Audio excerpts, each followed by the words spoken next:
நல்ல காலம் வந்துடுச்சு, குங்குமமும் சந்தனமும் நெத்தி எங்கு ஒட்டிடுச்சு, குட்டப்பட்ட கூட்டம் மீது கோட்டையையும் தொட்டிடுச்சு. தன்னந்தனி நாடு இல்ல தமிழ்நாடு, நீ தட்டு கெட்டு போறதென்ன வெளிநாடு. தமிழ்நாட்டை தமிழர் தான் ஆள வேண்டும் ஆச்சுங்களா. கடந்த 700 ஆண்டுகளாக நாம் சொந்த மண்ணிலேயே அடிமைகளாகத்தான் வாழ்ந்து கொண்டிருக்கிறோம். 2026 தேர்தலில் இந்த நிலை மாறும். மாற்றப்போவது 5ஆம் தமிழ் சங்கமும் 5ஆம் யுக கட்சியும் அதை செய்யவிருக்கிறது. இந்த யூதர்கள் உலகத்தை அழித்தவர்கள், அவர்களுக்கு தான் எல்லா விஷயமே தெரியும். அவங்க ஒரு புனைவு கதைகளின் மூலமாக வரலாறு தக்க வைத்திருக்கிறார்கள். அந்த புனைவுகளை மீட்டெடுத்து தான் நான் வரலாறை மீட்டெடுத்திருக்கேன். எலிசபெத் டெய்லர் சமூகத்திலிருந்து வந்தவங்க, அதனால ராபின் ஸ்மித் அது இது எல்லா பேரும் வச்சுக்கிறாங்க. ஆனால் நமக்கு மட்டும்தான், நமக்கு வந்தேரிகள் நம்மை ஆள்வதால் அவர்கள் சாதி நமக்கு தெரியக்கூடாது என்பதால் உனக்கும் சாதி வேணாம்னு சொல்லிட்டாங்க. ஆனால் சாதி என்பது ஏற்றத்தாழ்வு வேணாம், சாதி என்பது உண்மை, அது நமது வரலாறு சொல்வது. நமது ஆட்சி வந்தால் முதன்மை இது கல்விக்கு தான் கொடுப்போம். எல்லோருக்கும் உணவு சீருடையோடு உறைவிட கல்வியை வழங்குவோம். யாரும் படிக்காதவங்க இருக்கவே மாட்டாங்க. நீங்க நினைச்சு பாருங்க, எல்லோரும் உயர்கல்வி கற்று இந்த சமுதாயம் இருந்தால் எந்த சமுதாயம் எப்படி இருக்குன்னு பாருங்க. அந்த சமுதாயத்துக்கு போலீஸ்காரங்களே தேவை இருக்க மாட்டாங்க. எல்லோருக்கும் வணக்கம். நம்ம ஆண்டவர்கள் முருகன், இவங்கெல்லாம் அவங்க ஆண்டவர்கள்னு இவங்களுக்கு பேர். ஏன்னா அவங்க நம்மளை அரசாட்சி பண்ணுவாங்க. முருகன், சிவன் 20,000 ஆண்டுகளுக்கு முன்பு, முருகன் 10,000 ஆண்டுகளுக்கு முன்பு, அதன் பிறகு வந்தவர் ராவண இந்திரர் கும்பகர்ணர்கள் 7,500 ஆண்டுகளுக்கு முன்பு. அப்புறம் மகாபாரத காலத்திலே கிருஷ்ணனும் பஞ்சபாண்டியர்களும் நம்மை ஆட்சி செய்தவர்கள். அதற்கு பிறகு ஒரு 1000 ஆண்டுகள் கழித்து வந்தவர் விஷ்ணு. 4000 அதாவது 3800 ஆண்டுகளுக்கு முன்பு விஷ்ணு திருமால் நம்மை ஆண்டார். இந்த 5 தெய்வங்கள் தான் நம்முடைய தெய்வங்கள். அப்போ ஆசீவகம், அப்புறம் நம்ம அடிப்படையில் நாம் இயங்குகிறோம். கடவுள் முதல்ல என்ன, கடவுள்னா யார் அப்படின்னு பார்த்தீங்கன்னா, கடவுளுக்கான ஒரு வரையறையை சொல்லிடுறேன். இது பல பேருக்கு தெரியாது. நம்ம இயக்கத்தில் இருக்கவங்களுக்கு தெரியும். மனிதனாக பிறந்து மனித மேம்பாட்டுக்கு பங்களிப்புகள் செய்து குண்டலினி எழுப்பி பிறகு 5 புலன்களையும் அடக்கி நிர்வாணம் எய்து குடத்தினுள் வைத்து ஜீவ சமாதி ஆனவர்கள் தான் கடம்னா குடம், குடத்தில் வைத்து தானே ஜீவசமம்னா கடம்னா குடம் கடவுள் கடம்னு தான் அழைக்கப்படும். கடம் ப்ளஸ் உள் கடவுள், இதுதான் கடவுளுக்கான வரையறை. கடவுள் என்பது மனிதனாக பிறந்தவர்கள் மட்டும்தான். இயற்கை தெய்வமாகாது. ஏன்னா இயற்கைக்கு நல்லது கெட்டதெல்லாம் தெரியாது ஆச்சுங்களா. புலி மான் அடித்து சாப்பிட்டு இருக்கும் ஆச்சுங்களா. மான் எந்த பாவமும் செய்யலை, ஆனால் புலி தான் அடித்து சாப்பிட்டுருப்பது பார்த்தீங்கன்னா இயற்கை அது இயற்கை தான். இயற்கையை நாம் தெய்வம் என்று சொல்ல முடியாது. மனிதர்கள் தான் தெய்வம், மனிதர்கள் தான் கடவுளர்கள் ஆச்சுங்களா. கடவுள் என்பது பார்த்தீங்கன்னா நான் சித்தர்களை சொல்லுவேன் இல்லைங்க. அவங்கள தெய்வம்னு பார்த்தீங்கன்னா முருகன் உருவாக்கிய சப்தகன்னிகள் 7 பேர், அவங்க தான் தெய்வம். அது தெய்வம் நான் விளக்கம் கொடுத்துருப்பேன். அது பச்சையம்மாவுக்கு தீயை தேய்த்து உருவாக்குவதால் தெய்வம் என்று அவங்களை சேர்ந்த 7 சப்தகன்னிகள் தான் நமக்கு தெய்வம்னு அழைக்கப்படுறாங்க. தெய்வம் என்பது 7 கற்பனா பெண் தெய்வங்களை குறிக்கும். கடவுளர் என்பது நம்ம சித்தர்கள் வாழ்ந்து மனிதனாக பிறந்து, நான் சொன்ன மனிதனாக பிறந்து மனித மேம்பாட்டுக்கு பங்களிப்புகள் செய்து, பங்களிப்பு செய்கிறது என்னென்னா, சிவன் இரும்பை உருக்கி முதலில் ஆயுதம் செய்து கொடுத்தார். இறை தேட உதவியவன் இறைவன் ஆனார். இறை தேடுவதற்கு வேட்டைக்காரன் தான், சிவன் வேட்டைக்காரன் தான். வேட்டையாட ஆயுதங்களை வடித்து கொடுத்தவர் சிவன் தான். உருக்கு, அதான் உருக்கு வேதம் தான், உருக்கு வேதம்னு சொல்லுவோம். அந்த வேதங்களை பற்றி நான் சொல்லியிருக்கேன் முன்னாடியே. சிவன் நம்முடைய முதற் கடவுள். அவருமே he walked with God அப்படின்னு சொல்லுவாங்க. அவர் சாகலைன்னு சொல்லுவாங்க. அப்படின்னு என்னன்னா, அவர் ஜீவசமாதி அடைந்தவர் தான். அவரையுமே குடத்தில் இல்லை, அவங்க ஒரு இது கட்டி, அவர் இது கற்களாலான இதை கட்டி தான் அவர் உள்ளார அடக்கம் பண்ணியிருந்திருக்காங்க. அவரே முதல் வேதாகமத்தில் பார்த்தீங்கன்னா ஈனாக்குன்னு சொல்லுவாங்க. அவரை ஈநாதன் தான், சிவன் தான். அது அவர் வந்து ஹி வாக்டு வித் காட் 360 வருஷம் வாழ்ந்தார். ஹி வாக்டு வித் காட்னா அவர் இறக்கலை அப்படின்வாங்க. அப்போ முதல் கடவுள்ன்றது வேதாகமங்களே சொல்லிடுச்சு, அவன் தான் சிவர் தான் அப்படின்றது. சிவனுக்கு அப்புறம் 10,000 ஆண்டுகள் கழித்து குமரிக்கண்டம் அழியுது. அந்த அழிவின் போது குமரிக்கண்டத்தில் இருந்த முருகன் தனது மக்களோடு அவர்களை காப்பாற்றி இலங்கையிலே வந்து குடியேறுகிறார். அவர் குடியேறிய இடம்தான் கதிர்காமம் என்பது. அங்கு அவர் விவசாயத்தை தொடங்குகிறார். அதான் வந்து மக்களுக்கான பங்களிப்புகள் செய்வதுன்றது தான். சிவனை ரூபம் உருவாக்கினார். முருகன் வந்து விவசாயத்தை செய்தார். முதலில் விவசாயத்தை செய்தார். அப்புறம் அவருடைய செயல்கள் நிறைய சப்தகணிகளை உருவாக்கினார். பேட்டரி அவர் தான் கண்டுபிடிச்சார். இப்போ இருக்கிற அந்த ஹைட்ரஜன் பலூனில் உலகத்தை சுற்றி வந்து அவர் வந்து மயிலில் உலகத்தை சுற்றி வந்து சொல்லிட்டு இருப்பாங்க. மயில் என்றது வாயு உள்ளது, வாயுள் மாயுள் மயில், அதுதான ஒழிய அது மயில் என்பது ஹைட்ரஜன் பலூனை தான் குறிக்கும். மயிலுக்கு உண்மையிலேயே நீங்கள் மயில் நாம் நினைக்கிறதுக்கு ஒயில் தான் பேர், ஒயிலாட்டம்னு சொல்லுவாங்க. மயிலாட்டம் தான் ஒயிலாட்டம், அது ஒயில் தான், அது மயில் கிடையாது. மயில் என்பது முருகன் உலகத்தை சுற்றி வர பயன்படுத்திய ஹைட்ரஜன் கேஸ் பலூன். அதுதான் அவர் உலகத்தை சுற்றி வந்தார். அவர் தான் அந்த அட்சரேகை தீர்க்க ரேகையெல்லாம் போட்டவர் அவர் தான். உலகத்தை சுற்றி வந்தார் தான் நான் செய்ய முடியும், அவர் செய்தார். ஆங்கிலத்தில் கூட ஒரு படம் வந்துடும், அரௌண்ட் த வேர்ல்டு இன் 80 daysன்னு ஒரு படம் வந்தது. அது பார்த்தீங்கன்னா கணக்கு போட்டு பார்த்தீங்கன்னா 10 கிலோமீட்டர் 1 மணி நேரம் பயணிச்சிருக்காரு. அது டிப்பிக்கல் ஸ்பீடு, நம்ம சைக்கிள் ஸ்பீடு மாதிரி பலூன் போகிற ஸ்பீடு அதுதான். அப்போ அவங்க ஆங்கிலத்தில் படம் எடுத்திருக்க 80 days அரௌண்ட் த வேர்ல்டு வந்து முருகனை வச்சு தான் எடுத்திருப்பாங்க. அந்த படத்தின் நாயகர்கள் வந்து முருகனையும் இந்திரனையும் குறிக்கிற மாதிரி அந்த படத்தை எதிர்ப்பாங்க. அது வந்து 2 முறை எடுத்திருக்காங்க ஆங்கிலத்தில். 1956 ஒரு படம் எடுத்தாங்க. சமீபத்தில் ஒரு 10 ஆண்டுகளுக்கு முன்னால் ஜாக்கி சானை வச்சு இந்த படம் எடுத்திருந்தாங்க, எல்லாம் சொல்லியிருப்பேன். அப்போ 80 நாட்களில் முருகன் உருவத்தை சுற்றி வந்தார். அவர் வந்து அந்த இந்த பிராமணர்கள் திருத்தி அமைத்த அந்த ஒயில் மேலே அவர் பறந்து வரல, அதில் பறக்க முடியாது மனிதன். அவர் வந்து பலூனில் தான் பறந்து வந்தார். பலூன் வந்து ஹைட்ரஜன் வாயு உள்ளது, காற்று உள்ளதல்ல, வாயு உள்ளது. வாயுள் மாயுள் மயில் அப்படின்றத மயில் என்பது ஹைட்ரஜன் பலூன் தான். அப்போ நமது கடவுளை பங்களிப்புகள் செய்தார்கள் என்றால் ஒவ்வொரு கடவுளரும் ஒரு பங்களிப்பு செஞ்சிருக்காங்க.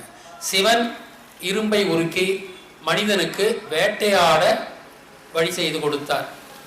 அது இறை தேட இரும்பை கொடுத்ததால் அவர் இறைவன் ஆனார். அப்படிதான் அவருக்கு இறைவன் பேர்.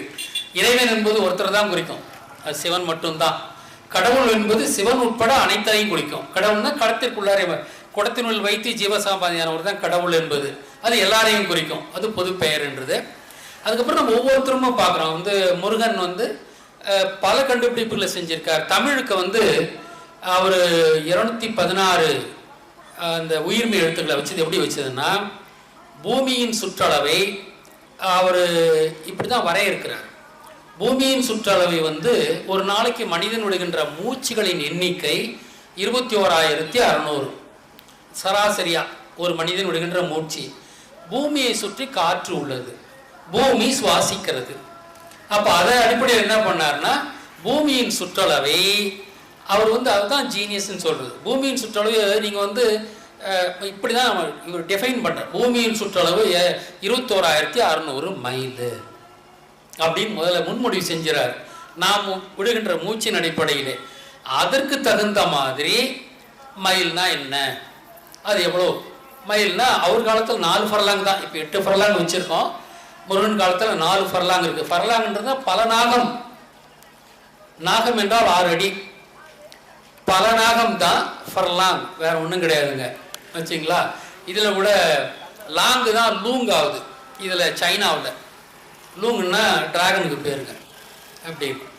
ஸோ அவர் வந்து தமிழுக்கு வந்து பூமி காற்றை சுவாசிக்கிறது, நாம் காற்றை சுவாசிக்கிறோம்.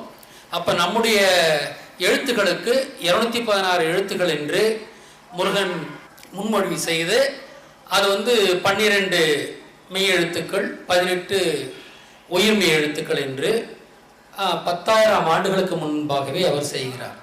அதாவது குமரிக்கண்டத்திலே இருந்து அந்த குமரிக்கண்டம் அழியும் போது தப்பி வந்து கதிர்காமத்தில் குடியேறி அங்குதான் இது போன்ற பல முன்னெடுப்புகளை செய்கிறார். விவசாயத்தை தொடங்குகிறார். விஞ்ஞானம் அவர்கிட்ட தான் அவர் வந்து குருகுலம் நடத்தினார். முக்கியமாக நான் சொல்ல வேண்டியது அது ஒன்று தான். முதலாக குருகுலம் நடத்தியவர் அவர் தான். இந்த 7 வண்ண கோட்பாடு நம்ம சொன்ன கருப்பு, கருநீலம், பச்சை, சிகப்பு, மஞ்சள், வெள்ளை, அதன் பிறகு டிரான்ஸ்பரன்சி எனும் நீர்வண்ணம். இந்த 7 வண்ண கோட்பாடு முருகன் வாழ்வியலுக்காக உருவாக்குனது. குண்டலினிக்காக 7. இந்த 7 வண்ண கோட்பாடு எல்லாத்துக்கும் பொருந்தும். நமது வாழ்வியலை சொல்றதுக்கு உண்டு, இதுக்கு சொல்றது, குண்டலினியை சொல்றது. அப்புறம் நம்ம வகுப்புல படிச்சுட்டு வரோம் பார்த்தீங்களா, கல்வி என்பது என்ன, ஒரு மனிதனை இருளிலிருந்து, இருள் எனும் அஞ்ஞானத்திலிருந்து ஞானம் எனும் ஒளியை அடைய செய்வது தான் நம்முடைய கல்வி. அதனால தான் அந்த கல்விக்கும் அது போதும். இருட்டில் இருந்து கருப்பு, கருநீலம், இருட்டில் இருப்போம், கருநீல வானம் தான் முதல்ல தோணும். அதுக்கப்புறம் வந்து அந்த கரும் பச்சை, அது சுற்றி இருக்கிற ஒளியை பார்த்து பச்சையாக மாறும். அதுக்கப்புறம் சூரியன் சிகப்பாக எழும், அது மஞ்சள் நிறம் கொள்ளும், அதன் பிறகு வெண்மையாக வரும். இதுக்கும் அந்த சூரிய உதயத்துக்கும் அந்த 7 வண்ணங்கள் 6 வண்ணங்கள் பொருந்தது.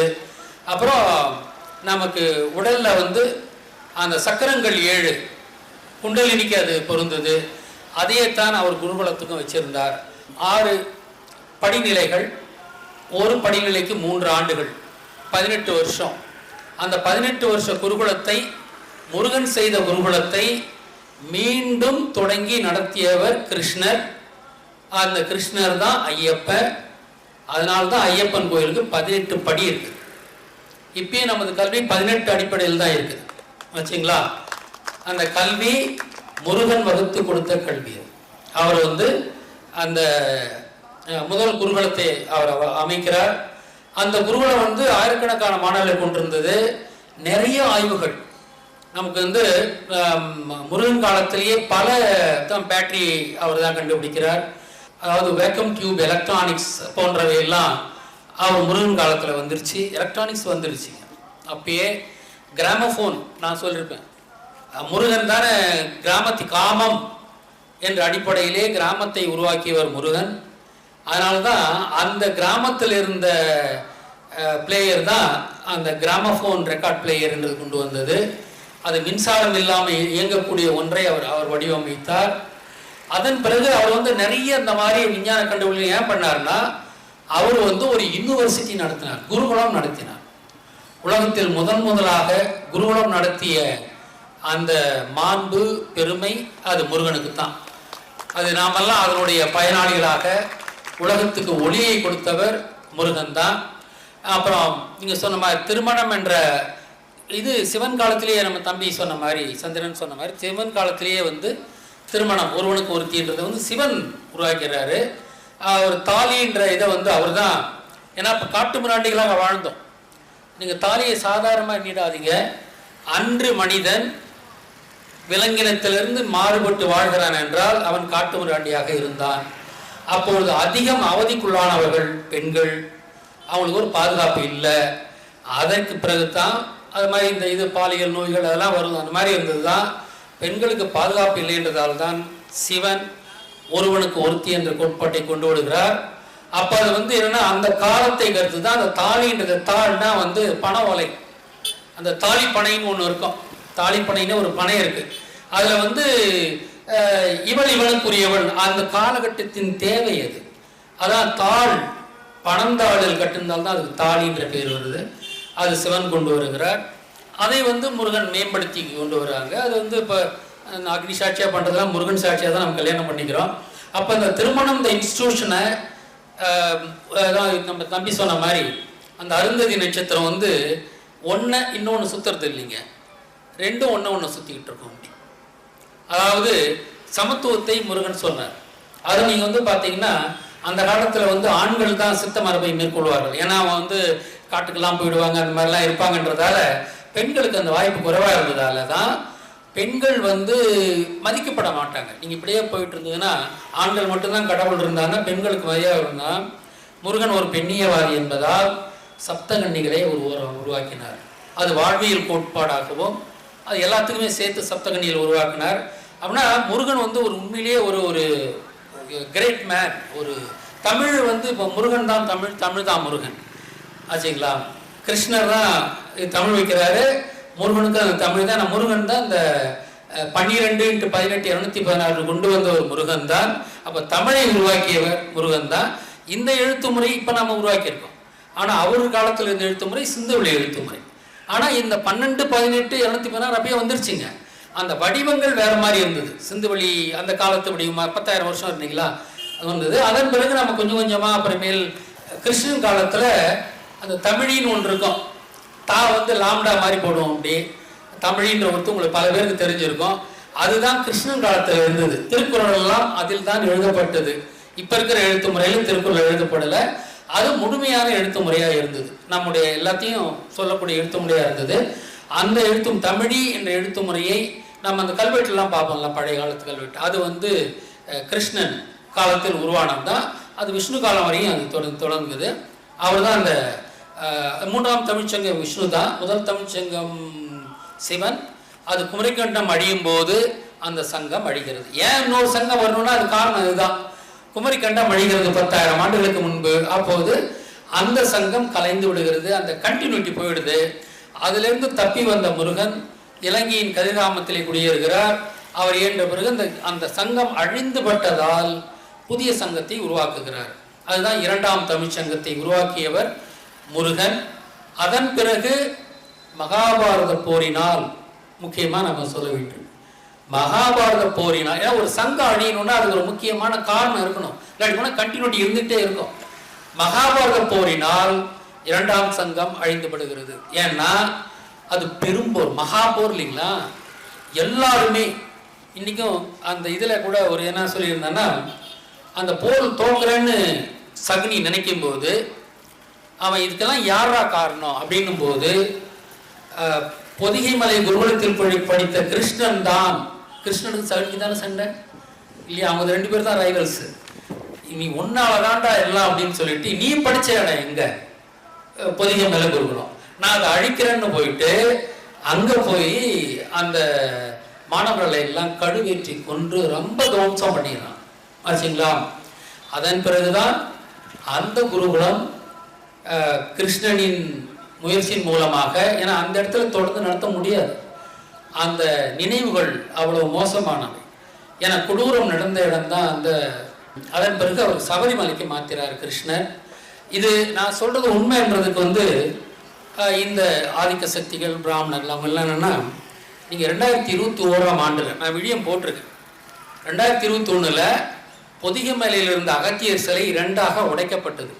அது என்ன சிம்பாலிசம்னா 2021 கூட்டினா 5 வருமா?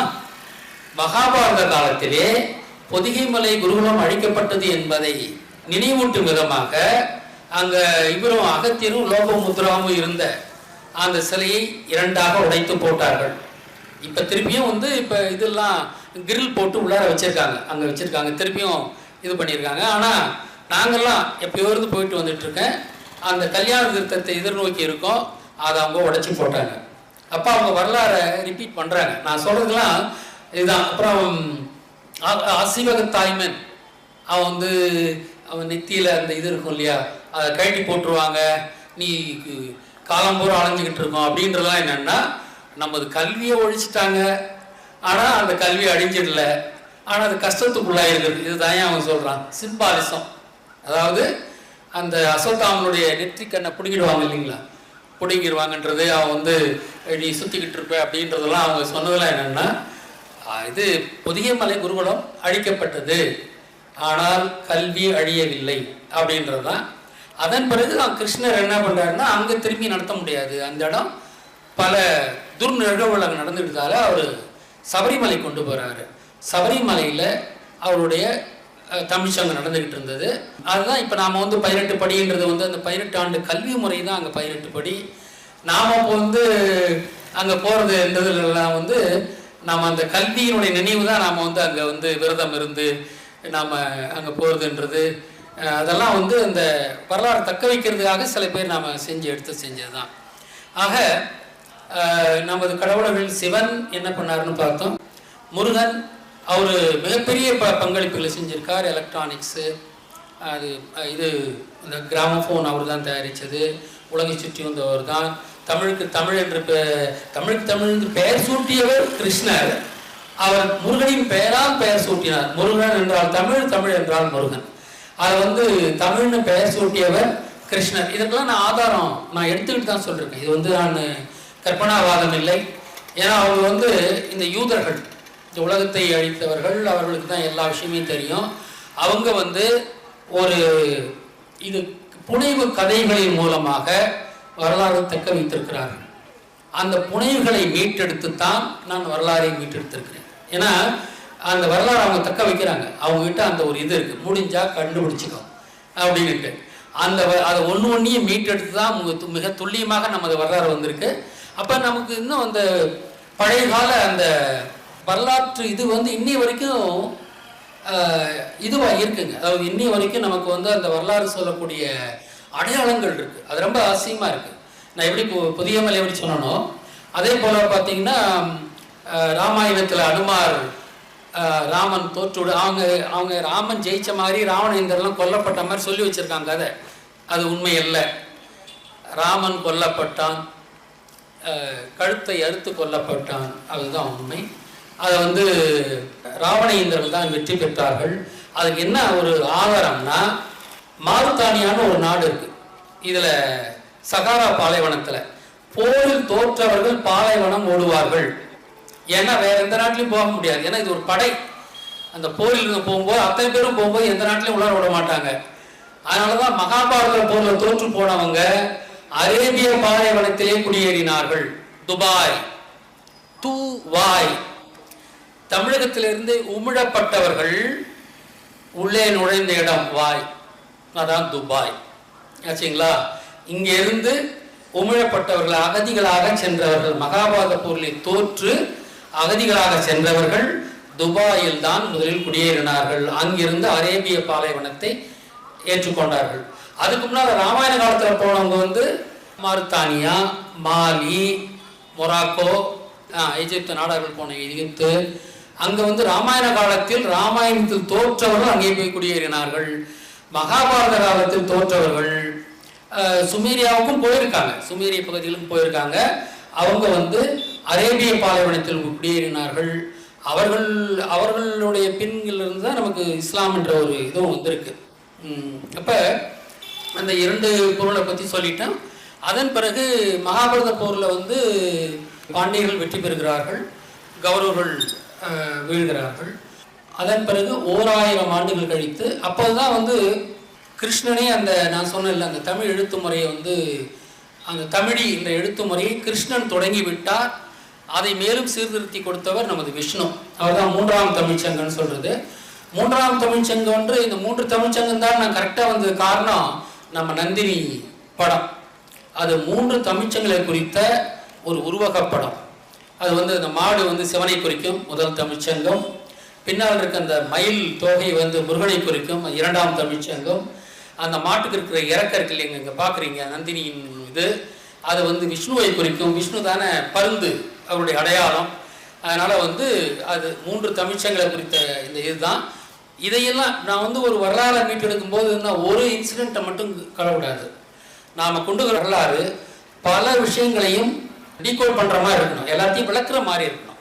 ஏதோ ஒன்றை மட்டும் சொல்லிட்டு போகிறதில்ல. அப்படி அனைத்தையும் விளக்கி ஒன்று சேர்த்து கொஞ்சம் கொஞ்சமாக சேர்த்து கொண்டு வந்த ஒரு வடிவம் தான் இன்றைக்கி நம்மளுடைய வரலாறு நான் கொடுத்துருக்கோம். அதுக்கு வரலாற்றில் நமக்கு அந்த இன்னை வரைக்கும் தடயங்கள் இருக்குது. எனக்கு மாருத்தானியாவில் மாருதிதானம், மாருத்தானியா சஹாரா பாலைவனத்தில் இருக்க ஒரு நாடு. அது மாருதிதானம் தான் அப்படின்றதுக்கு ப்ரூஃபாக இருக்கிறது. பக்கத்தில் மாலின்னு ஒரு நாடு இருக்கு. வாலி இங்கே இறந்துடுறார், அவர் கொலை செய்யப்படுகிறார். ஆனால் வாலியின் மக்கள் இருக்கிறார்கள். இவங்கெல்லாம் ஒன்றா போகும்போது அவங்களுக்குள்ள சண்டை வருது. ஏன்னா ராமனுக்கு உதவி செய்ய போய் தான் இவங்க அங்கே போகிறாங்க. அப்போ அவங்களால சண்டை போட்டு எங்கேயோ வந்தால் ஒரு ஆரியன் அவங்களோட கேட்டு நீங்கள் ஏன்டா அது மாதிரி பண்ணினீங்க, நாங்கள் இன்னைக்கு சொர்க்கத்தில் வாழ்ந்துக்கிட்டு இருந்தோம், ஊட்டியில் வாழ்ந்த எப்படிங்க இருக்கும், சொர்க்கம் தானங்க இது. ஊட்டியில் வாழ்ந்த மக்கள் பாலைவனத்துக்கு போனாங்களா நினைப்பாங்க, ஏடா நல்லா இருந்தாண்டா, யாரோ வந்தா அவன் பேச்சை கேட்டு நாம் வந்து இப்போ நாசமாக போயிட்டோம்னு பேசிகிட்டு இருக்கும்போது அவங்க 2 பேருக்கு சண்டை வருகிறது. அவங்க வந்து உங்களுக்கு எங்களுக்கும் ஒரு இது வேணாம் அப்படின்ட்டு பிரிஞ்சிடுறாங்க. அப்படி பிரிஞ்சு தான் மேற்கு பக்கமாக மாருத்தானியான்ற நாடு இருக்குது, கிழக்கு பக்கம் மாலின்ற நாடு இருக்குது. அது இல்லாமல் நாடார்கள் குடியேறிய எகிப்து இருக்குது, மொராக்கோ இருக்குது. எல்லாம் இலங்கையிலேருந்து போனவங்க தான். இலங்கையிலும் தென் தமிழகத்திலிருந்தும் போனவங்க தான். தமிழகத்திலிருந்து போனவங்கன்னு வச்சோமே, இந்த மாருதிகள்னு சொல்கிறவங்க கிழக்கு தொடர்ச்சி மலை மேற்கு தொடர்ச்சி மலையில் வாழ்ந்தவங்க தான். இவங்களாம் தான் போகிறாங்க. ஏன்னா இவங்களுக்கெல்லாம் என்ன, ராமனுக்கு ஆதரவாக இருந்தார்கள், போரிலே தோற்று விடுகிறார்கள். அதனால் அவங்க நாட்டை விட்டு வெளியேறி போய் பாலைவனத்தில் போய் குடியேறாங்க. இப்போ இதுக்கு இன்னொரு ப்ரூஃப் எனக்கு வந்து நான் வரலாறுல ப்ரூஃப் இருக்குன்னு பார்த்தீங்கன்னா, மாருத்தானியாவில் இன்றைக்கும் அவங்க டீ குடிக்கிறாங்க. டீ வந்து உடலுக்கு உஷ்ணத்தை கொடுக்கறது. டீன்றது தீங்க, தமிழ்ச்சொல் டீயினுடைய இங்கிலீஷ் வெர்ஷன் தான் டீ ஆச்சுங்களா. உடலுக்கு உஷ்ணத்தை கொடுக்குது. ஏன்னா நீங்கள் மேற்கு தொடர்ச்சி மலையில் நீங்கள் அந்த இது ஊட்டியெல்லாம் பார்த்தீங்கன்னா குளிர் பிரதேசங்கள், அங்கே வந்து உடலை சூடாக்குறதுக்கு டீ வேணும். அங்கே விளைஞ்சது தான் டீ. இப்போ இவங்க வந்து இங்கேருந்து ஊட்டியில் இருந்தால் போகிறாங்க, போயிட்டு மாருத்தானியா மாலி போன்ற நாடுகளில் போய் குடியேறாங்க. டீயை விட முடியல அவங்களுக்கு. ஏன்னா காலங்காலமாக டீ குடிச்சு பழகி போனவங்களுக்கு அங்கே போய் டீயை விட முடியல. ஆனால் டீ உடலுக்கு உஷ்ணத்தை கொடுக்கும். அவங்க இப்போ இருக்கிற பூமி குளிர் பூமி இல்லை, இது பாலைவனத்தில் இருக்காங்க, ஒரே உஷ்ணம். அதுக்கு என்ன பண்ணுறாங்கன்னா விட முடியல. மின்ட்டுன்னு இருக்கு இல்லைங்களா, இந்த புதினாவை கலந்து புதிய வகை டீயை உருவாக்குகிறார்கள். அப்போ இன்னை வரைக்கும் அவங்க டீ குடிக்கிறாங்கன்றது அவங்க இங்கிருந்து போனாங்கன்றதுக்கான இன்னொரு ஆதாரமாக இருக்கு. அப்போ அந்த வரலாறு இன்னை வரைக்கும் 7000 வருஷமா காக்கப்படுதுன்றதே வந்து ஒரு மிகப்பெரிய ஒரு ஒரு ஒரு அதிசயமாக நான் பார்த்தேன். அதெல்லாம் மீட்டெடுக்கும்போது பார்த்தீங்கன்னா அது இருந்தது. அடுத்தது பொதுவாக சில விஷயங்களை நான் பேசியிருக்கேன். கடவுளை பற்றி எல்லாம் பேசியிருக்கேன். 5 வகை கடவுளர் இருக்கிறாங்க. கடவுளை நான் டெஃபினிஷன் கொடுத்துட்டேன். தெய்வங்களை நான் யாருன்னு சொல்லிட்டேன். இப்போ வந்து ஒரு சில கொள்கைகள், நம்முடைய 5ஆம் தமிழ் சங்கத்தினுடைய கொள்கைகள் என்ன, ஒரு சில கொள்கைகள் போட்டு சொல்லிட்டு என்னுடைய உரையை முடிச்சுக்கிறேன். தமிழ்நாட்டை தமிழர் தான் ஆள வேண்டும் ஆச்சுங்களா. தமிழ்நாட்டை தமிழர் தான் ஆள வேண்டும் ஆச்சுங்களா. கடந்த 700 ஆண்டுகளாக நாம் சொந்த மண்ணிலேயே அடிமைகளாகத்தான் வாழ்ந்து கொண்டிருக்கிறோம். இந்த நிலை மாறும். 2026 தேர்தலில் இந்த நிலை மாறும். மாற்றப்போவது 5ஆம் தமிழ் சங்கமும் 5ஆம் யுக கட்சியும் அதை செய்யவிருக்கிறது. 5ஆம் தமிழ் சங்கமும் 5ஆம் யுக கட்சியும் அதை செய்யவிருக்கிறது. அடுத்தது தமிழர்னா யாரு, அது டெஃபினிஷன் கேட்பாங்க. யார் தமிழர்னு சீமான் அவர்கள் கட்சி ஆரம்பித்த சமயத்தில் அவர் நாம் தமிழர் ஆரம்பித்த உடனே யார் தமிழர்னு ஒரு ஞாபகம் இருக்குன்னு தெரியல, பெரிய விவாதங்கள். எல்லா இது எடுத்தாலும் யார் தமிழர்னு வந்திருக்கும். யாரும் ஒழுங்கா சொல்ல மாட்டாங்க. தமிழ் மொழியை தாய்மொழியாக கொண்ட தாய்க்கும் தமிழ் மொழியை தாய்மொழியாக கொண்ட தந்தைக்கும் பிறந்தவர் தான் தமிழர். வேற யாரும் தமிழர் கிடையாது. தமிழ்நாட்டில் வாழ்ந்ததால் வேற்றினத்தவர் தமிழர் ஆக்கிவிட மாட்டார்கள். அவங்க நாம் என்ன எல்லோரும் உலகத்தில் இருக்க எல்லாரும் தமிழன் தான், புரியுதுங்களா. உலகத்தின் மூத்த குடி தமிழ் குடி தான். அன்னைக்கு வெள்ளைக்காரனா இருக்கிறவனும் ஒரு காலத்தில் அவன் தமிழன் தான். நீங்க இங்கிலீஷில் இருக்கிற வந்து ஆங்கில சொற்கள் 90% தமிழ் சொற்கள்ங்க. நாக்குல இருந்து வர்றது நாய்ஸுங்க, வாயிலிருந்து வர்றது வாய்ஸுங்க. இது போதும் உங்களுக்கு. நான் சொல்றேன், நான் அதை ஆய்வு பண்ணி வச்சிருக்கேன். 90% ஆங்கில சொற்கள் தமிழிலிருந்து வந்து மருவிய சொற்கள் தான்.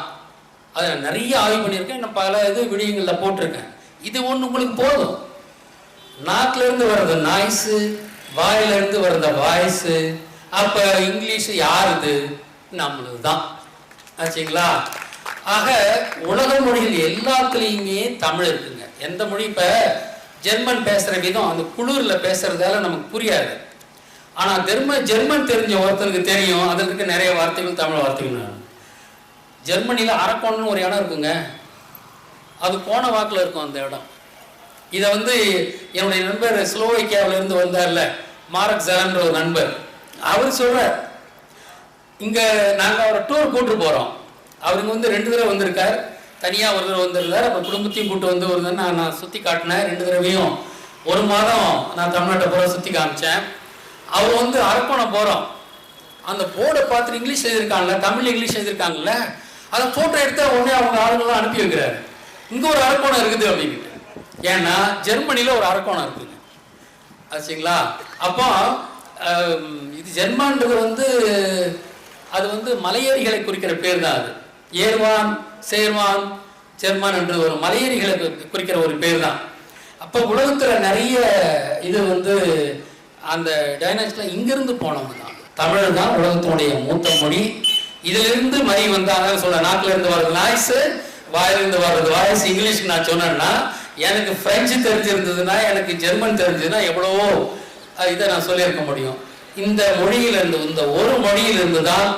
மொழி வந்துங்க இயற்கையானது கிடையாது. நிறைய பேர் சொல்லுவாங்க மொழி இயற்கையானதுன்னு சொல்லுவாங்க. இல்லவே இல்லை. காக்காவை காக்கான்னு கூப்பிடுறது ஒண்ணுதாங்க இயற்கை. குக்கோன்னு நீங்க குயிலை கூப்பிடுறது தாங்க இயற்கை. அது மொழி ஆயிடாது. அது சில பண்டங்களின் பெயர், சில உயிர்களின் பெயர்கள், அவ்வளவுதான்.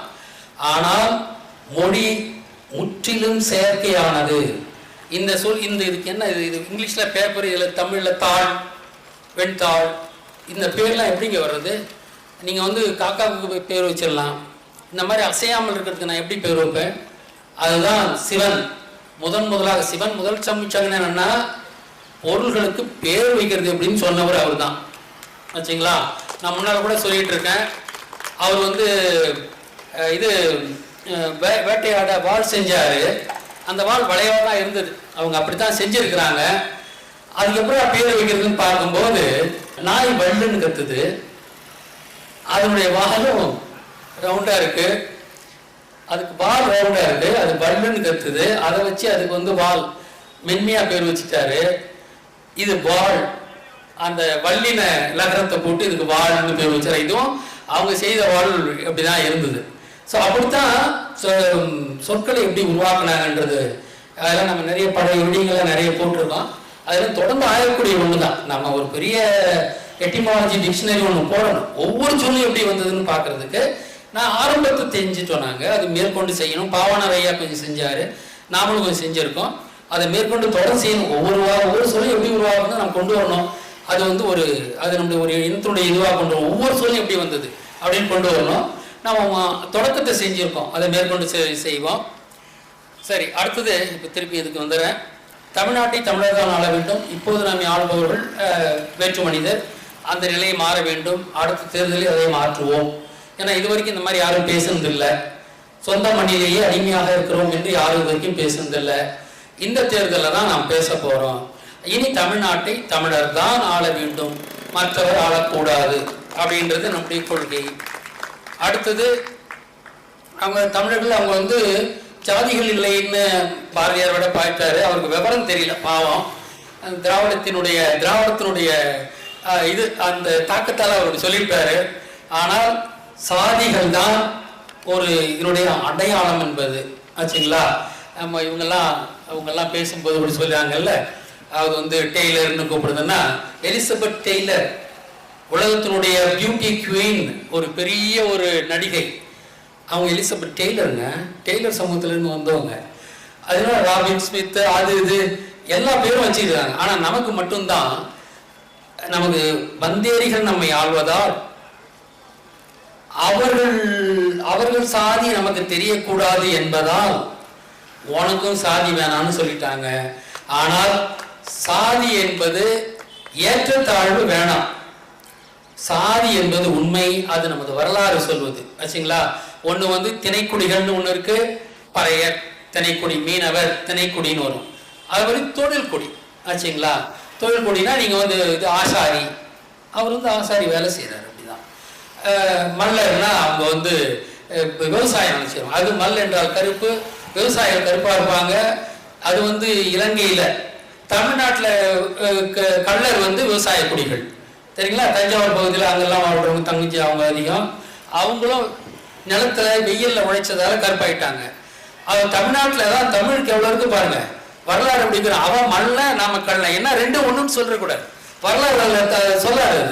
அப்போ மல்லர்கள் இலங்கை விவசாயிகள், கள்ளர்கள் தமிழக விவசாயிகள் அப்படின்னு அந்த மொழியில ஒண்ணுலையுமே இப்படிதாங்க மொழியை புரிந்து கொள்வது எப்படி, மொழி நமது வரலாறு சொல்லும். அதாவது நான் சொல்லியிருப்பேன், நமது மொழி வந்து டைம் கேப்சூல். இதுவே எல்லாமே வச்சிருக்கேன். இந்த கலர் மலர் சொல்லும் போது அவ்வளோ வரலாறு வரும் ஆச்சுங்களா. அது மொழி வந்து வரலாறு சொல்லக்கூடியது. அதனால குடிப்பட்டத்தை போட்டுக்கணும்னு சொன்னது ஒன்று. அப்புறம் நாம் வந்து முதல்ல கல்விக்கு தான் நம்ம வந்து நான் சில கொள்கை மட்டும் படிச்சிடறேன், ரொம்ப நேரம் இது வேண்டியதில்லை. நாம் வந்து கல்வி தாங்க முதன்மையானது. அது தெரியும், திருவள்ளுவரே எவ்வளவு சொல்லியிருக்கார். நம்ம கல்வி தான் முதன்மையானது. நமது ஆட்சி வந்தால் முதன்மை இது வந்து கல்விக்கு தான் கொடுப்போம். எல்லோருக்கும் ஆச்சா உணவு சீருடையோடு உறைவிட கல்வியை வழங்குவோம். எல்லாரும் ஹாஸ்டல்ல தங்கி தான் படிக்கணும். மாதத்துக்கு 15 நாளைக்கு ஒரு 2 நாள் வீட்டுக்கு அனுப்புவோம், அவ்வளவுதான். மீதி குருகுலத்தில் படிக்கணும். அந்த கல்வி ரொம்ப இன்ட்ரெஸ்டிங், ரொம்ப ஆர்வமாக இருக்கிற கல்வியா இருக்கும். மாணவர்களுக்கு எப்பயுமே பள்ளிக்கூடத்துக்கு எப்போ போகணுன்ற ஒரு எண்ணம் இருக்கிற மாதிரி தான் அந்த கல்வி இருக்கும். அவர்களுக்கு வந்து ட்ரெக்கிங் போறது, குதிரை ஏற்றம், அது என்னென்ன வாழ்க்கைக்கு வேணுமோ, அப்புறம் மிலிட்ரி வாகனத்தை இயக்கிறது முதல் கொண்டு வயசுக்கு தகுந்த மாதிரி எல்லாத்தையும் சொல்லிக் கொடுப்போம். So you should be fit for everything அப்படின்ற மாதிரி நம்முடைய குருகுல கல்வி வந்ததுன்னா எல்லோருக்கும் கல்வி, உணவு சீருடையோட கல்வி. யாரும் படிக்காதவங்க இருக்கவே மாட்டாங்க. நீங்க நினைச்சு பாருங்க, எல்லோரும் உயர்கல்வி கற்று இந்த சமுதாயம் இருந்தால் எந்த சமுதாயம் எப்படி இருக்குன்னு பாருங்க. அந்த சமுதாயத்துக்கு போலீஸ்காரங்களே தேவை இருக்க மாட்டாங்க. ஏன்னா குருகுலத்தில் படித்தவர்கள், நீ நல்லா இருக்கணும்னா நீ தப்பு செய்யக்கூடாது, நீ அடுத்தவன் நல்லா இருக்கணும்னா நீ ஒன்றும் செய்யக்கூடாதுன்ற மாதிரி, நீ யாருக்கும் ஒன்று செய்யட்டிப்பானா அவங்களும் உனக்கு ஒன்றும் செய்ய மாட்டாங்க. சிம்பிள் லாஜிக் இது. உனக்கு யாரும் ஒன்றும் செய்யக்கூடாதுன்னா நீ யாருக்கும் எதையும் செய்யாத, அவ்வளோதான். அப்ப இதை நீங்க குருகுலத்தில் படிச்சுட்டு வரும்போது அந்த சமூகத்திற்கு காவல்துறை தேவைப்படாது ஆச்சுங்களா, அந்த அளவுக்கு இருக்கும்ன்ற. அப்ப அது முறையான ஒரு கல்வி, அந்த ஒரு அப்புறம் ஆன்மீக கல்வியா இருக்கும், வெறும் இந்த கல்வி இல்லைங்க. ஏன்னா நம்மை ஆண்டவர்கள் எல்லோரும் கடவுளர்கள். சிவன், முருகன், ராவணேந்திர கும்பேரர், கிருஷ்ணன், விஷ்ணு எல்லாருமே வந்து அதையும் வந்து முருகன் குருகுல கல்வி நடத்தினார், கிருஷ்ணன் குருகுல கல்வி நடத்தினார். அதான் அந்த 18 படின்றது. திருமாலுக்கு வந்து திருச்சிராப்பள்ளின்றது திருச்சிராப்பள்ளி. விஷ்ணு திருச்சியிலே குழந்தைகளுக்கு பள்ளிக்கூடம் நடத்தினார். அவர் வந்து ஆசீர்வாதத்தினுடைய கடைசி ஆளுமை அவர் தான். அதுக்கப்புறம் நமக்கு யாருன்னு தெரியல. அது 3800 வருஷம் ஆகி போச்சு. அப்ப நம்முடைய முதன்மையான இலக்கு என்னன்னா கல்வி அனைவருக்கும். அது உறைவிட கல்வி, குருகுல கல்வியாகத்தான் அது இருக்கும். அது அவங்க ரொம்ப பிடிச்ச கல்வி முறையாக இருக்கும். அவங்க வந்து உலகத்தின் அனைத்தையும் கற்று தெரிந்து வருவார்கள். 18 ஆண்டு கல்வியில் நாமளே கொடுப்போம். அது அப்புறம் நமக்கு மருத்துவம்னு பார்த்தீங்கன்னா கூடிய சீக்கிரத்தை முடிச்சிடறேன். நாம் வந்து இயற்கை மருத்துவம், ஹோமியோபதி, அக்குபஞ்சர், சித்த மருத்துவம், அலோபதி, இது எல்லாமே காம்போசிட் மெடிசின். நம்ம ஒரு மெடிசனுக்கு நம்ம போக மாட்டோம். ஒரு அவுட் பேஷண்ட் வார்டில் எல்லாம் தெரிஞ்ச டாக்டர் உட்கார்ந்துருப்பாரு. பேஷண்ட் வந்த உடனே அவரை பார்த்துட்டு இவன் நேச்சுரோபதி அங்கே அனுப்பு, இவன் வந்து அலோபதி இவனை அனுப்பு, இவனை அக்குபஞ்சருக்கு அனுப்புன்னு அவங்க தான் பிரித்து விடுவாங்க. அந்த அந்த இது அவுட் பேஷண்ட் வார்டில் இருக்க டாக்டருக்கு எல்லா மருத்துவமும் தெரிஞ்சிருக்கும், சிம்டம்ஸ் தெரிஞ்சிருக்கும், அங்கே அனுப்பிடுவாங்க. அப்போ நம்முடைய மருத்துவ முறை அலோபதி மட்டுமல்ல, அலோபதி கடைசியில், மீதி எல்லாம் நமக்கு காம்போசிட் மெடிசன் அதுதான் இருக்கும். அப்புறம் நம்ம கடவுளர் கண்ட விஞ்ஞானங்கள் பாட புத்தகங்களில் ஏற்றுவோம். அது அவங்களுக்கு வந்து அது பெரிய ஒரு மாற்றத்தை கொண்டு வரும். அப்புறம் இலக்கணம், எழுத்துமுறை, சொற்கள் மேம்படுத்தி மொழி வளர்ச்சியை மேற்கொள்வோம். வாழ்வியல் கொள்கை நமக்கு வந்து முருகன் வகுத்த அந்த 7 படிநிலை வாழ்க்கை, அப்புறம் வள்ளுவம் தந்த வாழ்க்கை, அதுதான் நம்ம இது வச்சிருப்போம். அப்புறம் நாம் இப்போ அதை நம்ம செய்ய முடியாது. கட்சிகளற்ற ஜனநாயகத்தை நாம் உருவாக்க முடியாது. ஏன்னா இந்தியாவுக்குள்ள இருக்கோம். ஒருவேளை இந்தியா விட்டு வெளியே வர மாதிரி இருந்ததுன்னா கட்சிகளற்ற ஜனநாயகம், கட்சிகள் இருக்கக்கூடாது. ஒரு தொகுதிக்கு ஒரு நல்லவன் நிற்பான், அவங்களுக்குள்ள ஒருத்தரை தேர்ந்தெடுத்து சீஃப் மினிஸ்டர் கொண்டு வரலாம். சீஃப் மினிஸ்டர் கூட வந்து ரொட்டேட்டிங் பாடியாக கூட இருக்கலாம், 2 வருஷத்துக்கு ஒரு மாதிரி இருக்கலாம். ஆனால் கட்சிகளற்ற ஜனநாயகம், கட்சி நம்மை பிரித்தாள்கிறது. இது என்ன கேபிட்டலிசம், இது என்ன கம்யூனிசம்? ஏங்க ஒன்று சரியா இருக்கணும், தப்பா இருக்கணும். 2 எதுக்கு உங்களுக்கு? நீ இப்படி இருப்ப, நான் இப்படி இருப்பேன்னு. கம்யூனிசம் சரியில்லைங்க, பச்சையா சொல்லுவேன். நான் வீடியோலாம் போட்டிருக்கேன். கம்யூனிசம் ஏற்றுக்கொள்ள முடியாத ஒரு அது மனித முன்னேற்றத்தை கொடுக்காது. கம்யூனிசத்திலே இது லெனின் 3.5 கோடி மக்களை பட்டினி போட்டு கொன்றான் லெனின். அதே போல சைனாவில் அவங்களுடைய முட்டாள்தனத்தால் கம்யூனிஸ்டுங்க சரியா சிந்திக்க மாட்டாங்க, திராவிட மாதிரி தான். இவன் கருப்பு அவன் செருப்பு, சிவப்பு, செருப்புன்னு சொல்லலாம். இவன் கருப்பு அவன் சிவப்பு, 2 பேருக்குமே மைண்ட் இல்லை. பகுத்தறிவுன்னா ஒண்ணு இல்லைன்னு அர்த்தம், அது காலின்னு அர்த்தம் ஆச்சுங்களா. அவனுங்க எங்க பறவைகள் உணவு தானியங்களை தின்னுடுதுன்னு சொல்லிட்டு பறவைகளை எல்லாம் அடிச்சு போட்டாங்க. பறவைகள் உணவு தானியங்களை தின்னுடுதான், கணக்கு போட்டு பார்த்தானே இத்தனை லட்சம் குவாண்டால் சாப்பிட்டுடுது, பறவைகளே இருக்கக்கூடாதுன்னு சொல்லிட்டு உண்மை நடந்ததுங்க. நான் சும்மா பேசல, நடந்தது. பறவைகளை எல்லாம் ஒரு நேஷனல் தீம் போட்டுக்கிட்டு அவனும் கவுட்டிகளை வச்சு அடிச்சு போட்டாங்க. பறவைகளே அழிஞ்சு போயிடுச்சு. அடுத்து என்ன தெரியுங்க நடந்தது? புழு பூச்சி. இவன் என்ன நினைச்சிருக்கான், பறவைகளை தானியத்தை மட்டும் சாப்பிட போய் நினைச்சிட்டு இருக்கான். அதுக்கு மாமிசத்துக்கு புழு பூச்சிகளை சாப்பிட்டு செடி மேல உட்காந்து செடியில் இருக்க புழு பூச்சிகளை சாப்பிட்டு போச்சு. இதை அழிச்சு போட்ட உடனே எல்லாம் இன்ஃபெஸ்ட் ஆயிட்டு வெள்ளாமையே இல்லாம போய் 5 கோடி மக்கள், நீங்க செக் பண்ணி பார்த்துங்க, நெட்ல தேடி பார்த்துங்க, 5 கோடி மக்கள் பட்டினியால் இறந்தார்கள் சீனாவிலே. இதுதான் கம்யூனிசத்துடைய சிந்தனை. நாம நீங்க பார்க்கலாம், எல்லா வீட்லயும் விவசாய வீட்டுல இது அறுவடை முடிச்சுட்டு இவ்வளவு பெரிய கட்டுக்கு அந்த நெல் கட்டை கொண்டு கட்டி நம்ம வீட்டுல தொங்க போடுவோம். ஏன்னா பறவைகள் சாப்பிட்டு போட்டு ஆச்சுங்களா. நாம உயிர்களோடு சேர்ந்து வாழ்ந்தவர்கள் நம்முடைய மாண்புகள். அது கம்யூனிஸ்ட் அப்படி நினைச்சான். கம்யூனிஸ்ட்ன்ற மனிதத்துக்கு மட்டும் நினைச்சான், உயிர் நேயம் இல்லை அவனுக்கு. அவன் மனிதன், அவன் மட்டும் நல்லா இருக்கணும்னு பார்த்தான். ஆனா நமக்கு தான், தமிழர் நமக்கு தான் உயிர் நேயம் உண்டு. நாம் எதிரியும் நல்லா இருக்கணும்னு தான் நினைப்போம் ஆச்சுங்களா. எல்லா மனிதர்கள் என்பதால் நமக்கு தீங்கு செய்யறவனும் கூட இன்னா செய்தாரை ஒருத்தர் அவர் நான நன்னயம் செய்து விட, இதுதான் நம்ம திருக்குறள். தமிழுடைய குணம் அப்படிங்க. நான் தீவிரம் கிடையாது நமக்கு. இவங்கெல்லாம் தீவிரவாதிகளான்னு சொன்னதெல்லாம் யாரும் கிடையாது. நாமெல்லாம் யதார்த்தவாதிகள், மனித நேயவாதிகள் ஆச்சுங்களா. இந்த திராவிடமும் நமக்கு வேணாம், கம்யூனிஸ்டும் வேணாம், கருப்பு வேணாம், சிவப்பு வேணாம் ஆச்சா. நமக்கு வேணா பச்சையை வச்சுக்கலாம், பச்சையும் வச்சுக்கலாம், வெள்ளையும் வச்சுக்கலாம். அதனால தான் நமக்கு வெள்ளையும் பச்சையும் வச்சிருக்கோம். பச்சை நமது விவசாய கன்னியாகி இது வள்ளியை குறிக்கும்.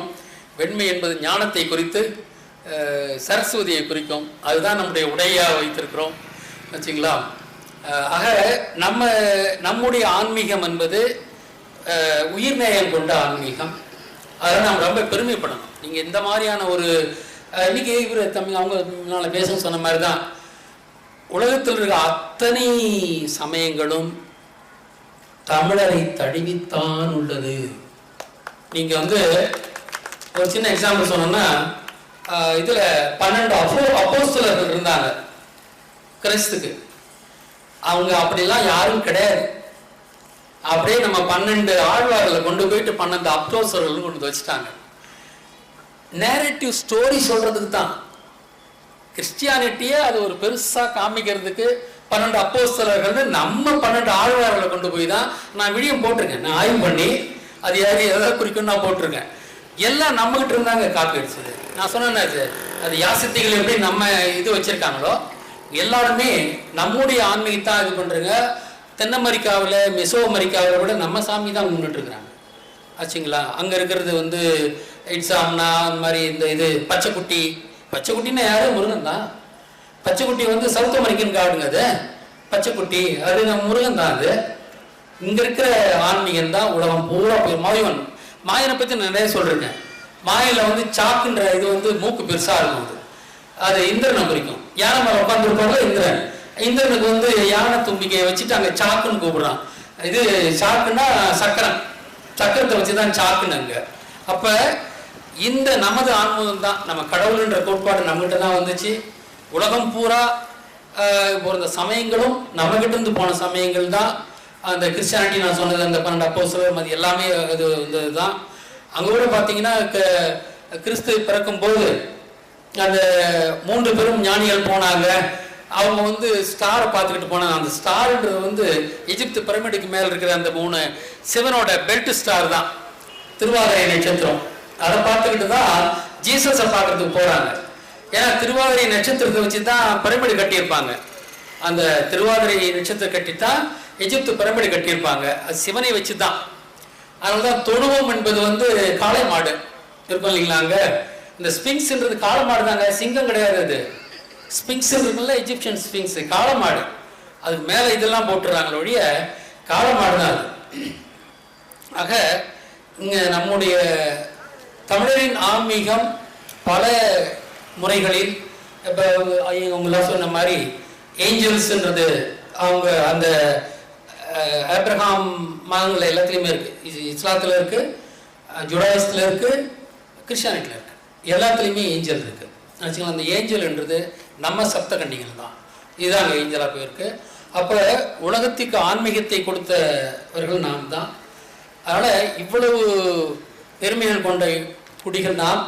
இன்று நாம் நம்மை ஆளவில்லை.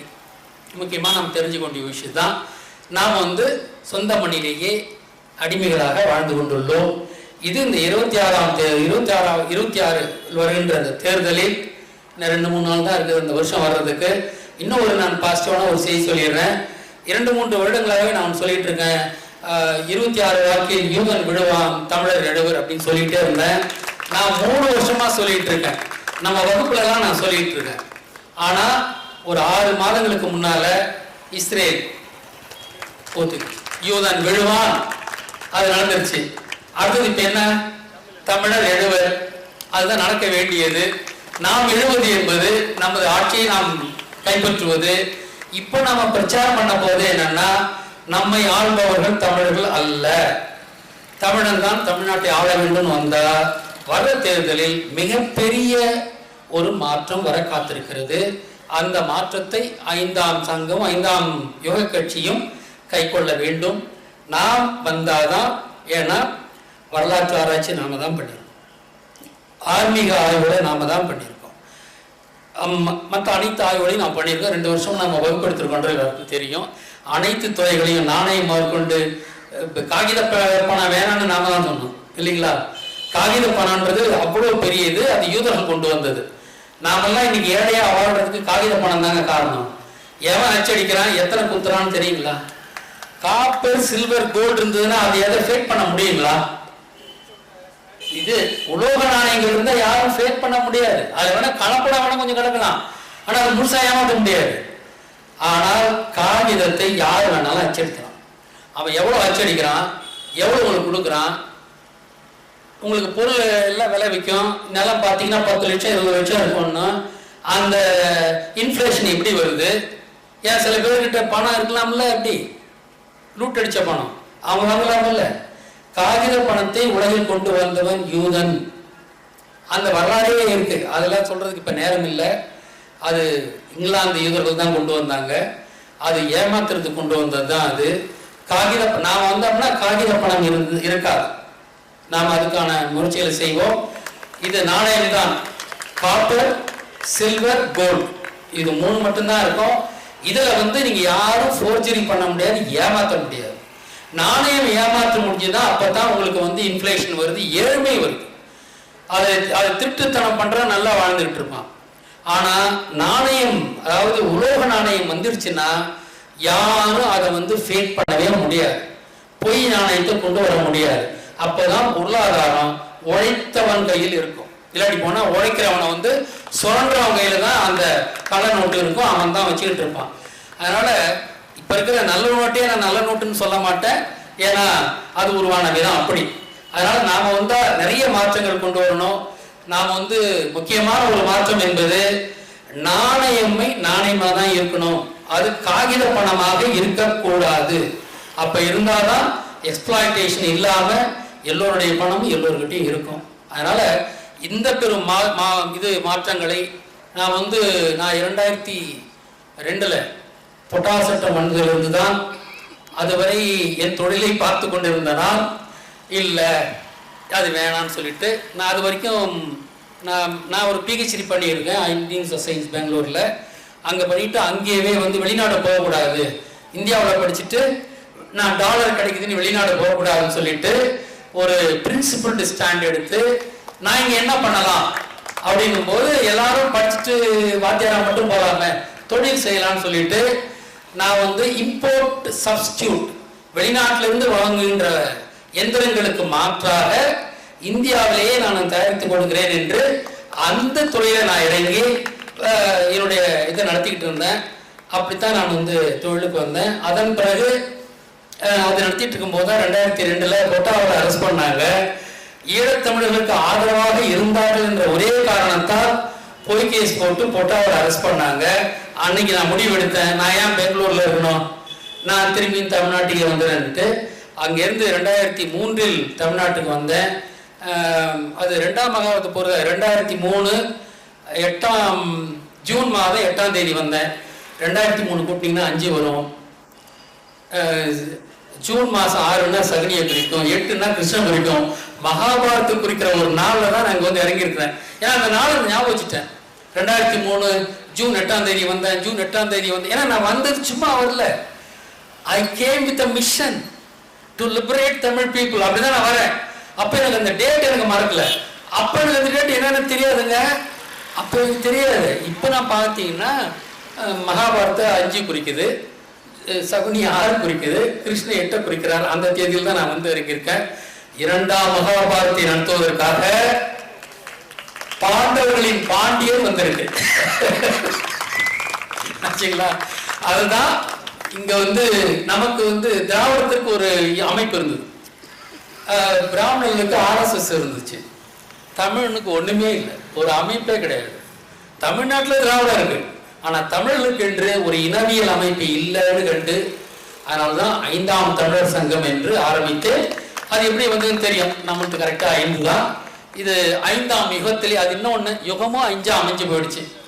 4 யுகங்கள் முடிந்து இப்ப சத்தியயுகத்தில் இருக்கோம், 5ஆம் யுகம். அதனால அதை வந்து 5ஆம் யுக கட்சின்னு பேர் வச்சிருக்கோம். யாரை கேட்டாங்கன்னு சத்தியயுக கட்சின்னு சொல்ல போறோம். ஏன்னா சத்தியயுக கட்சி சத்தியமாக இருக்கும், சத்தியத்தின் பார்ப்பட்டு தான் நம்ம வந்து ஆட்சி செய்ய போறோம். நமது ஆட்சி ஒரு பொற்கால ஆட்சியாக இருக்கும். நாம் வந்து ஆட்சி செய்யும் போது அதுதான் நம்ம வந்து இந்த பட்டய படிப்பு, ஏன்னா நம்ம சிஸ்டமேட்டிக்காக நம்ம வரணும். 2 வருஷம் பட்டய படிப்பு நடத்தி தகுதியான வேட்பாளர்களை உருவாக்கிட்டு நம்ம களங்காண போகிறோம். நமக்கு வெற்றி பெற வேண்டும் என்று எல்லாரும் நம்ம வேண்டுவோம். இறைவன் நம்மை சேர்ந்திருக்கட்டும். இந்த நல்ல கூட்டத்தை ஏற்பாடு செய்த சந்திரனுக்கு மிக நன்றி. இதுதான் முதல் பொதுக்கூட்டம், 5ஆம் தமிழ்ச்சங்கத்தினுடைய முதல் பொதுக்கூட்டம்.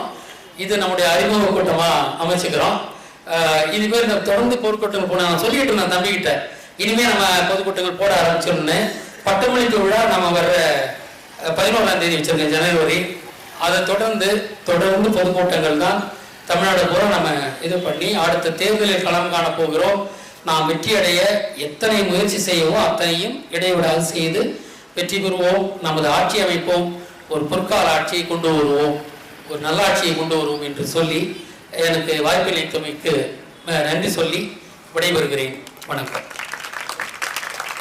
மக்களாகிய நீங்கள் தரக்கூடிய நிதி உதவி 5ஆம் தமிழர் சங்கத்தின் வளர்ச்சிக்கு மிகவும் பயனுள்ளதாக இருக்கும். உங்களால் முடிந்த நிதியுதவியை அளிக்க விரும்புவோர் திரையில் காணக்கூடிய இந்த ஜிபே நம்பர் மற்றும் இந்த அக்கவுண்ட் நம்பருக்கு பணம் செலுத்தலாம். நன்றி, வணக்கம்.